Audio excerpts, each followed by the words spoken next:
Thank you, Mr. Chairman. I did not come here with a list of prepared questions today. I came here to listen and understand why decades of inaction haven't been fixed yet. I've got an interesting chart here from CRS. It starts with 1982, when I was a freshman in high school. 1982, starting with a computer system, and then 88 developing the system. I can tell you in 89 when I left active duty and was handed my little yellow shot records, and they said, don't ever lose these, whether you're on reserve status or whether you completely depart the military, don't ever lose these shot records. I can tell you how disappointed I was when I had a conversation with Mr. Walls about a year and a half ago, and Mr. Rowe, as we took a trip over to Afghanistan, and I had to go search through my warehouse to find those little yellow shot records, because several decades later we still don't have a system.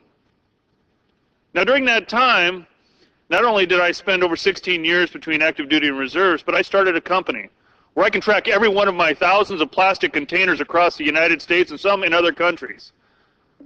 I started a farm where I've got to know where my almonds are, not only what lot or where they're sitting or where we're warehousing them, but what can they actually go in. Now, as a private individual, if I can figure out how to take today's technology and run a business, the question is, why can't we do it in the Department of Defense? And so we've asked this question now a couple of times. I've only been in Congress just over 2 years, but we've already had a couple of different hearings on this. We've had both secretaries agree. So my frustration is that not only have we let several decades go by, but you've been given directive by the President, by your agency secretaries, to get this done. My belief is that you don't have the will to get it done. That we have such a big bureaucracy that everybody wants to control their own system rather than come together on one system. And these aren't the first times we've heard these excuses. Well, cost, sure, cost is always a factor. Sequestration, we didn't really understand that was coming. We haven't had a budget in 4 years, so we're not really sure what the budgets are going to be. Damn it, it's time to get over the excuses and get this fixed. We have brave men and women that are coming home at huge numbers right now. We don't want to see these backlogs of benefits continue to escalate. We have a very succinct opportunity to fix it today. We have the systems and know-how to get it done today. What we need is you guys to work together, and if it takes the VA taking the lead because they're not as severely affected by sequestration, then get it done. But we need to have the VA working within the Department of Defense before these individuals leave active duty today, and making sure that we've got one set of records, so they're not carrying around for several decades that little yellow shot record. This is inexcusable. I don't want to be sitting here next year with the same exact problem where we've got our benefits or our veterans still sitting with a larger backlog of benefits not being able to get through the system because it's taking 40 to 50 days just to research their paper records that they may have just received months prior.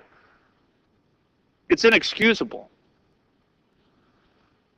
So I didn't have any questions today. I wanted to come in here and hear how the changes are happening, how the departments are working together, how we have one system that is ready to go, because those that have volunteered at a time of war to serve our country, to put their lives on the line, deserve nothing less.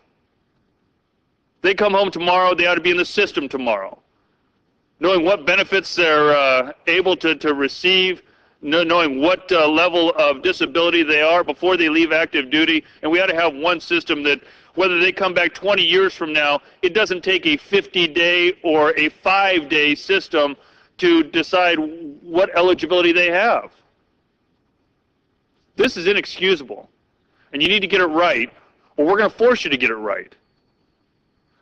I believe that this is something that we can handle within the federal government, that we have a duty and an obligation to get it handled within the federal government. Right? I tell you, the more time that goes by, the more conversations that this group has, I continue to lean more towards the private sector, because I can get it done in the private sector. because I have to have it done in the private sector, because I have the will to keep my business alive. I don't always feel that same duty and obligation on behalf of those brave men and women that are willing to risk it all. This should not be it should not be a difficult task. This should be a very simple one with the technology and know-how that's out there. And I don't believe that with the several decades that have gone by, the many budgets, the many allocations, the support of both secretaries and a president that's given a directive, that cost should be a factor in this as well. So I'm looking for some answers, and I will come up with some questions, because what we've heard today, once again, is inexcusable. I yield back.